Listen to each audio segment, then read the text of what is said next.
전두환 정권은 정말 말도 안 되는 정권이었는데 그럼에도 불구하고 전두환 정권에 나름대로 업적이 없지는 않았다는 겁니다. 그건 바로 뭐냐? 경제에 있죠.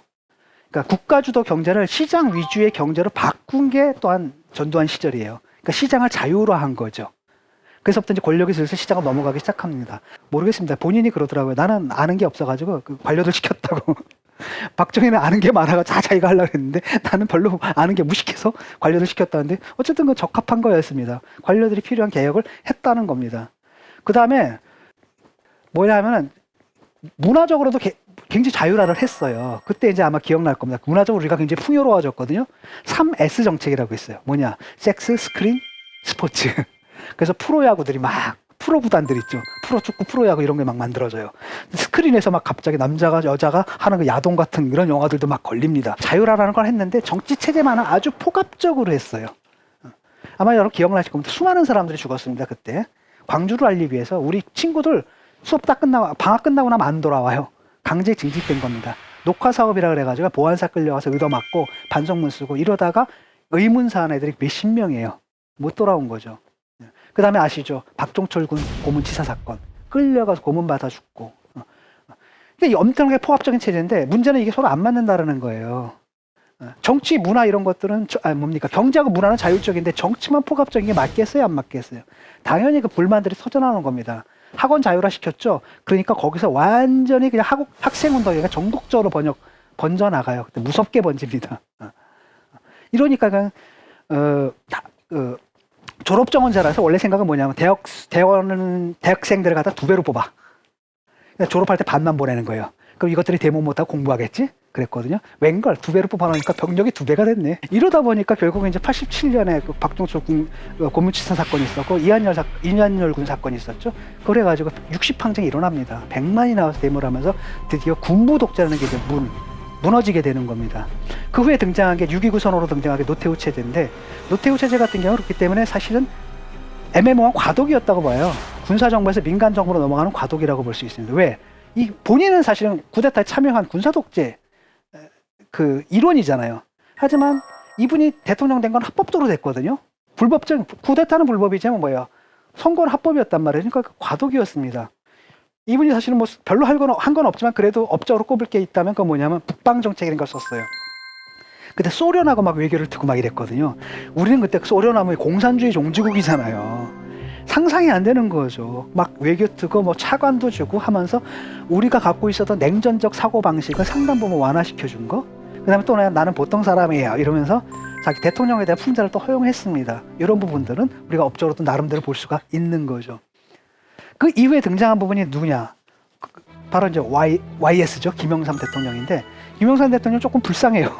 욕을 너무 많이 먹는 것 같아요. 그 IMF 때문일 겁니다. IMF가 너무 컸기 때문에 아니 그냥 나라가 그 사태를 맞도록 아무것도 모르고 그냥 당해버린 거 아니에요. 이것 때문에 굉장히 비난을 많이 받고요. 또 하나가 뭐냐면 3당 합당했잖아요. 그건 해서는 안 되는 거거든요. 경남의 민주 세력을 딱 갖다 어디다 바친 거예요. 자기 대통령 되려고. 저쪽 보수주의자한테 갖다 바쳐버린 거고. 그게 회복이 안 됐던 거 아니에요. 그래서 호남이 딱 고립된 겁니다. 김대중 대통령하고 김대중 대통령하고 노무현 전 대통령이 이거 깨려고 얼마나 애를 썼습니까? 그게 이제야 깨진 거예요. 지금 보세요. 몇십 년 걸린 겁니다. 그래서 그것 때문에 굉장히 뭐랄까 비난을 많이 받는데 이분도 업적이 있습니다. 큰 업적을 세웠어요. 첫째가 바로 뭐냐면 역사 바로 세우기 기억나시죠? 그 이전에 우리 역사관이라는 게 자유민주주의 역사관이 아니라 이 국가주의적 역사관이었어요. 박정희식. 그래서 국정교과서로 배웠단 말이죠. 유신과 더불어서 국정교과서가 들어온 거예요. 유신체제 교과서가 바로 국정교과서예요. 그런데 그걸 역사 바로 세기를 해가지고 그런 식의 뭐랄까 국가주의적 역사관에서 우리 국민들을 해방시키려고 했던 겁니다. 공적 역사관을 세우려고 했던 거죠. 제대로. 그건 굉장히 높은 평가를 받아 마땅하다고 봅니다. 근데 그보다 더 중요한 건 바로 하나회 해체예요. 하나회라는 게 군인들의 사조직이거든요. 비밀 네트워크입니다. 그러니까 전두환하고 뭡니까? 노태우 씨도 거기 회원이었거든요. 멤버란 말이죠. 이 사람들이 앉아가지고 사실상의 권력 구조를 갖고 있었던 겁니다.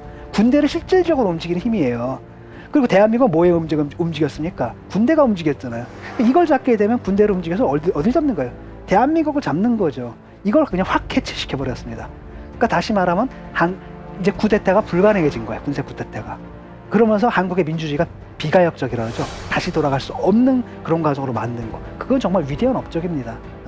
그래서 얼마 전에 뭐예요? 태극기 집회 나온 사람들이 막 난리가 났죠. 군대여 일어나라. 쿠데타를 일으켜라. 뭐 계엄령을 선포하라. 막 이렇게 했잖아요. 그걸 보고 우리가 웃을 수 있는 건 바로 뭐예요? 이미 그런 시대는 옛날에 지났단다. 사실 김영삼 대통령의 업적입니다.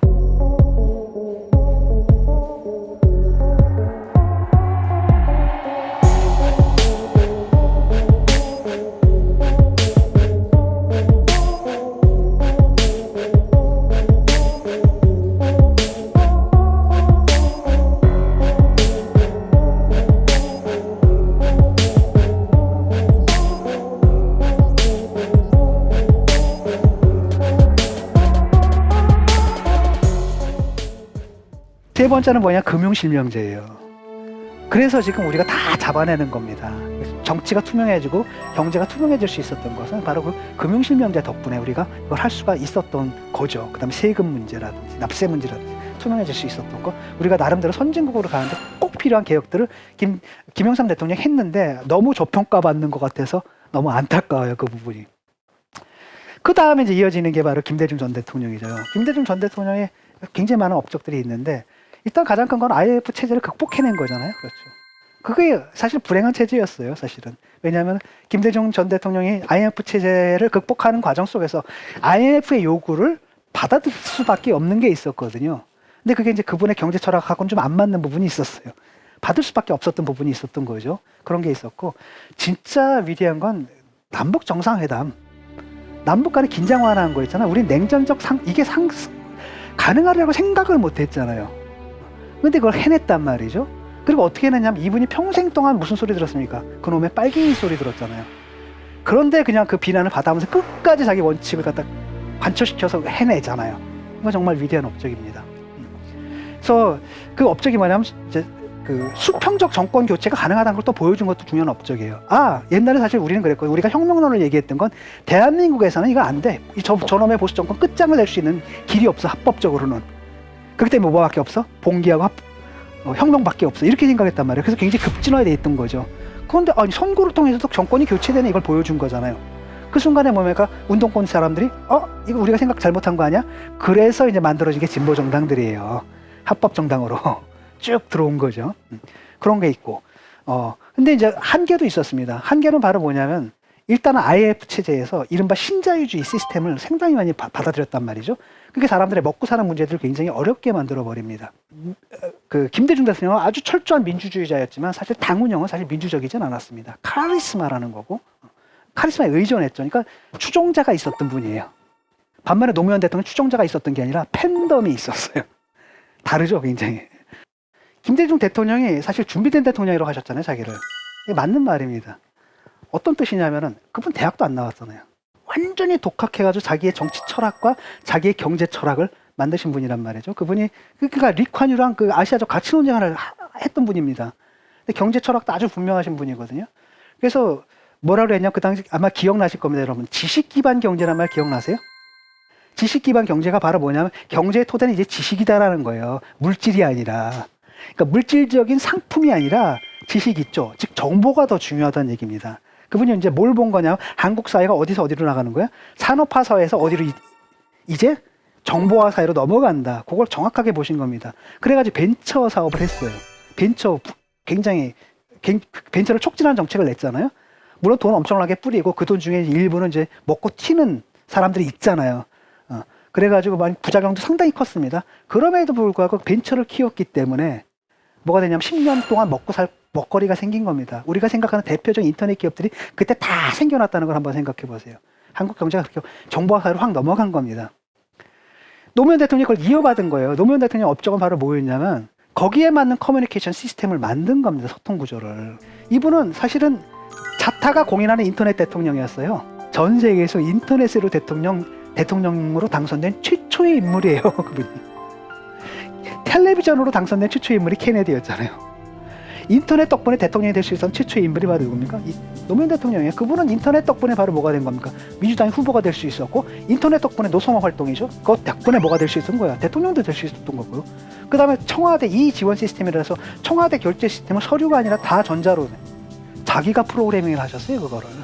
그게 막 수출도 되고 그랬단 말이에요. 이런 분이라는 거죠. 그 다음에 이분이 이제 중요한 건 바로 뭐냐? 그러니까 그러니까 정보화 사회에 맞는 그런 마인드를 가진 분이죠. 그렇기 때문에 뭘 했냐면은 커뮤니케이션 구조를 갖다 네트워크형으로 만든 거예요. 그래서 아마 여러분 기억나실 거예요.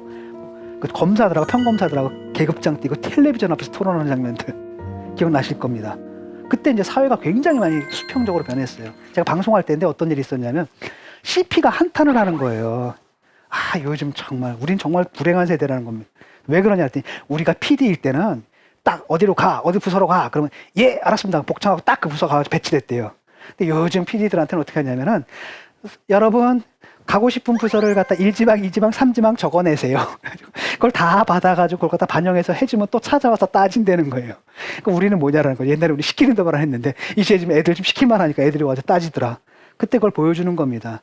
그때 방송국 있죠. KBS 이런 방송국들 지금과 달랐어요. 완전히 그것들이 다 자율적 단위입니다. 아무도 타치 못했어요. 그 방송이 살아있었던 거죠. 그 대통령도 그렇게 마구 씹을 수 있는, 마구 비판할 수 있는 그런 분위기들 있잖아요. 잡혀가지 않고, 불이익 받지 않고. 굉장히 중요한, 뭐랄까, 사회에 중요한 개혁을 하셨던 거예요. 그래서 김대중 정권과 그 다음에 노무현 정권을 거치면서 한국 사회가 어떻게 된 겁니까? 산업화사에서 어디로 나온 거야? 정보화 사회로 확실하게 이전했고, 근데 어떤 현상들이 벌어지냐면 옛날에는 외국에서 보던 걸 몇 년 후에 한국에서 봤잖아요. 반대 현상이 벌어져요. 한국에서 본 거 몇 년 후에 어디서 봐요? 외국에서 보게 되는 거예요. 한국이 어떤 점에서 앞서는 거예요. 사람들이 이제 민주주의 욕구는 다 된 거예요. 법적 형식적 민주주의 됐죠? 네트워크도 이제 수평적으로 다 변했죠? 근데 여러분들 배가 부르잖아요. 더 이상 밥 먹고 싶어요? 아니죠. 이미 충족된 욕망이 아닌 거예요. 그 사이에 사람들이 뭘 느꼈느냐? 배가 고파진 걸 느낀 거예요. 경제가 삐걱거리기 시작한 겁니다. 왜냐? IMF 전까지만 해도 우리는 사회보장제도가 없잖아요. 대신 있었던 게 뭐였냐? 사회보장제도 대신에 있었던 게 두 가지 약속입니다. 평생 고용의 약속. 그 다음 호봉제. 나이가 들면 들수록 저절로 봉급으로 올라간다. 안정적으로 삶을 기획할 수 있었던 거예요. 나이가 들어가면 애들도 크잖아요. 돈 더 들잖아요. 그 다음에 이거 그냥 웬만한 일 없으면 내가 다니는 직장 끝까지 다닐 수 있었거든요. 그런데 IMF가 딱 되면서 바로 노무현 정권, 김대중 정권을 거치면서 그 약속이 깨져버린 겁니다. 하지만 사회복지는 형성이 안 된 상태에서. 그 사람들이 해고해. 이태백, 사오정, 그때가 그 얘기가 그때 나오는 거예요. 이러다 보니까 어떻게 생각하는 겁니까? 옛날 생각을 하는 겁니다. 옛날에 완전 고용 상태였잖아요. 우리가 막 10% 성장하고 이럴 때. 그 다음에 이제 비교를 하는 거야. 아, 민주주의 해보니까 별거 아니네? 근데 차라리 말이니까 전두환 때 그때 막 9%, 10% 성장했잖아요. 삼조 호황으로. 그때가 더 나았던 것 같네? 이런 생각이 드는 거예요. 그걸 치고 나온 게 바로 이명박 정권입니다. 이명박 정권이 내선 공약 생각나세요? 747 정책. 경제 성장률 7%. 소득 4만 달러. 세계 7대 경제 강국. 근데 우리나라 같은 경제 규모에서 7% 성장하는 게 가능합니까? 불가능하죠. 왜? 우리나라는 더 이상 개발도상국이 아니거든요. 그렇게 하려면 우리나라 수준이 예컨대 베트남이나 필리핀 그렇게 가야지 가능한 거라는 겁니다. 근데 왜 공약을 왜 했느냐? 사람들이 원하니까. 그러니까 사람들이 미래로 가야 되는데 과거로 가버린 거예요. 그래서 뭐 이분이 한 게 뭐냐? 정보화 사회로 갔던 한국 사회를 거꾸로 오니까 산업 사회로 돌려버린 겁니다. 처음엔 참 잘할 줄 알았어요. 왜? 실용 정권이라고 그랬잖아요. 이분이 잘한 게 있거든요. 뭐였느냐? 버스 중앙차선 있잖아요. 버스 중앙차선 서울 시내 참 잘 만들었잖아요. 그거 원래 좌파적 정책이거든요. 근데 우파인데도 받아들이네. 실용적이네. 그래서 기대도 있었어요. 아, 그렇게 하면 괜찮겠다. 아니 뭐 좌우니 뭐 색깔론 하는 게 아니라 그냥 흑명은 어떻고 백명은 어떠냐 쓰면 되는 거지. 이런 실용적인 자세로 가면 되겠다라고 기대도 했는데 웬걸 딱 하니까 사고방식이 옛날에 신화의 인물이잖아요. 경제 신화의 인물인데 이분이 신화를 쌓을 때가 옛날이었단 거예요. 그러니까 옛날식으로 생각하는 겁니다. 그래서 한가 보세요. 이분 두 가지입니다. 하나는 뭐예요? 1차 산업이에요. 자원 외교. 돈 엄청 갖다 버렸죠, 그거? 두 번째가 뭡니까? 4대강 사업입니다. 운합하려다 못하면서 4대강 판 거예요. 온갖 콘크리트를 바르고 그래. 지금 어떻게 됐나요, 지금? 난리 났죠, 지금. 왜 그랬느냐? 옛날엔 정말로 이렇게 사회 간접자본에 투자하잖아요. 그럼 돌아와요. 우리가 개발도상국일 때는. 경부고속도로 깔잖아요. 경제 효과로 돌아와요. 근데 사실 우리 다 깔렸거든. KTX부터 공항은 너무 지어서 남아 돌잖아. 다 까는데 거기다 뭘 더 하냔 말이에요. 그 다음에 옛날 같으면 그 하게 되면 사람들이 와서 고용이라도 창출되는데 가보세요. 누가 일합니까? 사람이라는 게 아니라 포크레인을 팔잖아. 그 많은 돈이 다 어디 가냐? 건설사 배만 채운 거 날아가 버린 거예요, 지금. 그래서 사람들의 경제 관념 자체를 갖다가 산업사회로 돌려버린 겁니다. 그러다가 또 하나는 뭐냐면은 막 기업들 다 퍼졌잖아요. 그러면 낙수효과라고 그랬어요. 떡고물이 떨어진대나? 근데 어떻게 이렇게 떡을 먹어도 이렇게 고물 하나 흘리지 않고 깨끗하게 먹는지. 떨어져요, 안 떨어져요? 하나도 안 떨어지는 겁니다. 경제 성장했습니까? 오히려 그 전 정권보다 경제 성장은 떨어졌다라는 거예요.